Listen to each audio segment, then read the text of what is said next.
ಹೇಳ್ರಿ. ಬೆಂಗಳೂರಿನ ಕೋಗಿಲು ಲೇಔಟ್ ಅದೇನು ಅಂಥದ್ದೇನು ಚರ್ಚೆ ಮಾಡೋ ವಿಷಯ ಅಲ್ಲ. ಅದು ಅನಧಿಕೃತ ಇರ್ಬೋದು, ತೆಗೆದಿದ್ದಾರೆ. ಅವ್ರು ಪರ್ಯಾಯ ಮಾಡ್ತು ಅಂತ ಹೇಳಿದ್ದಾರೆ. ಅಲ್ಲಿಗೆ ಮುಗಿದೋದು ವಿಷಯ ಅಲ್ಲ. ಅದು ನಿನ್ನೆ ಯಾವ ರೀತಿ ನಿಮ್ಮ ಅನಿಸಿಕೆ ಏನತ್ರ ಏನು?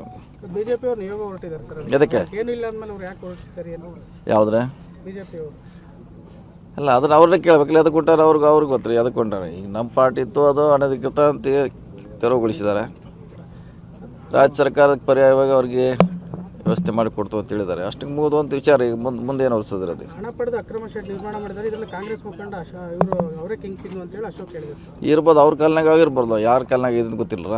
ಅವ್ರ ಕಾಲ್ನಾಗ ಆಗಿರ್ಬೋದು. ಅವ್ರು ಯಾಕಂದ್ರೆ ಒಂದು ಬಡಾವಣೆ ಆಗ್ಬೇಕಾರೆ ಸುಮಾರು 20-30 ವರ್ಷದಿಂದ ಇರ್ತದೆ. ಅವ್ರ ಸರ್ಕಾರ ಇತ್ತು, ನಮ್ಮ ಸರ್ಕಾರ ಇತ್ತು. ಸೊ ಅದಕ್ಕೊಂದು ಹೆಂಗೆ ಗೊತ್ತಾಗೋದ್ರಿ? ನಾವೇ ಮಾಡಿದ್ವಿ, ಅವರೇ ಮಾಡ್ತಾರೆ. ಮಾಡಿದ್ದು ನಿಜ, ಅವ್ರು ಮಾಡಿದ್ದು ನಿಜ. ಅದು ನಮಗೆ ಅವ್ರ ಸರ್ಕಾರದಲ್ಲೇ ಆಗಿರ್ಬೋದ್ರಿ. ಸೊ ಅದೀಗ ಅದು ಮುಗಿದೋದು ಅಧ್ಯಾಯ. ಅದ್ರ ಬಗ್ಗೆ ಏನು ಚರ್ಚೆ ಮಾಡೋದು ಅವಶ್ಯಕತೆ ಇಲ್ಲ. ಸರ್ಕಾರದ ಅನಧಿಕೃತ ಅಂತ ಹಂಚಿಕೆ ಮಾಡೋದು ಮುಂದಾಗ್ತದೆ ಅಂತ ಬಿಜೆಪಿ ಬೇಡ. ಅದನ್ನು ಈಗ ನ್ಯಾಯಯುತವಾಗಿ ಕೊಡೋಕೆ ಪ್ರಯತ್ನ ಮಾಡ್ತಿದ್ದಾರೆ. ಕೊಡಲಿ. ಇದೇನು ಅವರು ತೆರವುಗೊಳಿಸಿದಾರೆ, ಕೊಡ್ತಾ ಇದ್ದಾರೆ ಅಷ್ಟೇ. ಅದನ್ನು ರಾಜಕೀಯ ಉಳಿದ ಅವಶ್ಯಕತೆ ಇಲ್ಲ ರೀ ನನ್ನ ಲೆಕ್ಕದಲ್ಲಿ. ಬಳ್ಳಾರಿ ಜಿಲ್ಲೆಯಲ್ಲಿ 10,000 ಬಾಂಗ್ಲಾ ವಲಸಿಗರಿದ್ದಾರೆ ಅಂತ ಶ್ರೀರಾಮುಲು ಹೇಳಿದ್ದಾರೆ ಸರ್. ಇರ್ಬೋದು, ಎಲ್ಲ ಕಡೆ ಇದ್ದಾರೆ. ಈಗ ಎಲ್ಲ ಕಡೆ ತೋಟದಲ್ಲಿ ಮಾಡೋರು ಎಷ್ಟು ತೋಟದಲ್ಲಿ ಕೆಲಸ ಮಾಡ್ತಾರೆ. ಅವರು ವೆಸ್ಟ್ ಬೆಂಗಾಲ್ದಾರ ಅಥವಾ ಬೆಂಗಾಲ್ದಾರ ಐಡೆಂಟಿಫೈ ಮಾಡೋದು ಕೆಲಸ ರಾಜ್ಯ ಸರ್ಕಾರ, ಕೇಂದ್ರ ಎರಡೂ ಇದೆ, ಮಾಡಬೇಕು. ಈಗ ಹೋಟೆಲ್ನಲ್ಲಿ ಕೆಲಸ ಮಾಡ್ತಾರೆ. ಅವ್ರನ್ನ ಹೆಂಗೆ ಇಲ್ಲಾರಂತ ಗೊತ್ತು ಮಾಡ್ಲಿಕ್ಕೆ ಆಗೋಲ್ಲ. ಸರ್ಕಾರ ಕೆಲಸ ಮಾಡಲಿ, ಯಾರು ಬೇಡ ಅಂದ್ರೆ. ಅಕ್ರಮ ವಲಸಿಗರ ವಿರುದ್ಧ ಕ್ರಮ ಕೈಗೊಳ್ಳಬೇಕು.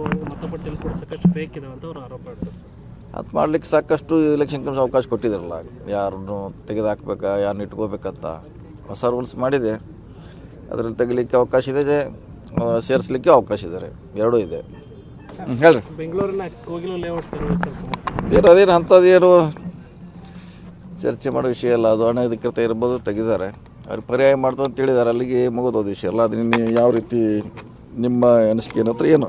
ಬಿಜೆಪಿ ಅವರು ನಿಯೋಗ ಹೊರಟಿದ್ದಾರೆ ಸರ್. ಎದಕ್ಕೆ? ಏನು ಇಲ್ಲ ಅಂದಮೇಲೆ ಅವ್ರು ಯಾಕೆ ಹೊರಟಿದ್ದಾರೆ? ಏನು ಯಾವುದ್ರೆ ಬಿಜೆಪಿ ಅವರು ಅಲ್ಲ, ಅದನ್ನ ಅವ್ರನ್ನೇ ಕೇಳಬೇಕಲ್ಲ. ಅದಕ್ಕೆ ಕೊಟ್ಟಾರೆ ಅವ್ರಿಗೆ ಗೊತ್ತ್ರಿ. ಅದಕ್ಕೆ ಕೊಂಡಾರೆ. ಈಗ ನಮ್ಮ ಪಾರ್ಟಿ ಇತ್ತು, ಅದು ಅನಧಿಕೃತ ಅಂತ ತೆರವುಗೊಳಿಸಿದ್ದಾರೆ.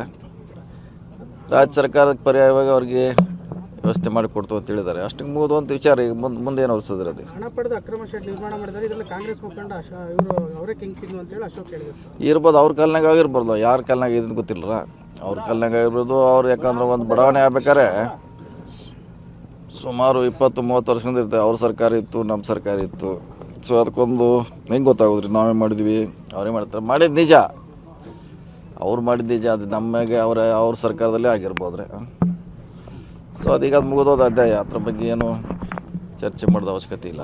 ಸರ್ಕಾರದ ಅನಧಿಕೃತ ಅಂತ ಹಂಚಿಕೆ ಮಾಡೋದು ಮುಂದಾಗ್ತದೆ ಅಂತ ಬಿಜೆಪಿ ಬೇಡ. ಅದನ್ನು ಈಗ ನ್ಯಾಯಯುತವಾಗಿ ಕೊಡೋಕೆ ಪ್ರಯತ್ನ ಮಾಡ್ತಿದ್ದಾರೆ.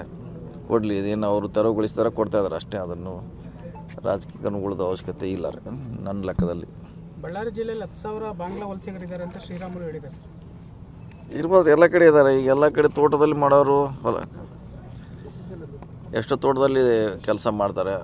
ಅವರು ವೆಸ್ಟ್ ಬೆಂಗಾಲ್ದಾರ ಅಥವಾ ಬೆಂಗಾಲ್ದಾರ ಐಡೆಂಟಿಫೈ ಮಾಡೋದು ಕೆಲಸ ರಾಜ್ಯ ಸರ್ಕಾರ, ಕೇಂದ್ರ ಎರಡೂ ಇದೆ, ಮಾಡಬೇಕು. ಈಗ ಹೋಟೆಲ್ನಲ್ಲಿ ಕೆಲಸ ಮಾಡ್ತಾರೆ. ಅವ್ರನ್ನ ಹೆಂಗೆ ಇಲ್ಲಾರಂತ ಗೊತ್ತು ಮಾಡ್ಲಿಕ್ಕೆ ಆಗೋಲ್ಲ. ಸರ್ಕಾರ ಕೆಲಸ ಮಾಡಲಿ, ಯಾರು ಬೇಡ ಅಂದ್ರೆ. ಅಕ್ರಮ ವಲಸಿಗರ ವಿರುದ್ಧ ಕ್ರಮ ಕೈಗೊಳ್ಳಬೇಕು. ಮತಪಟ್ಟಿಯಲ್ಲಿ ಕೂಡ ಸಾಕಷ್ಟು ಫೇಕ್ ಇದೆ ಅಂತ ಅವರು ಆರೋಪ ಮಾಡ್ತಾರೆ. ಅದು ಮಾಡ್ಲಿಕ್ಕೆ ಸಾಕಷ್ಟು ಎಲೆಕ್ಷನ್ ಕಮಿಷನ್ ಅವಕಾಶ ಕೊಟ್ಟಿದ್ದಾರಲ್ಲ.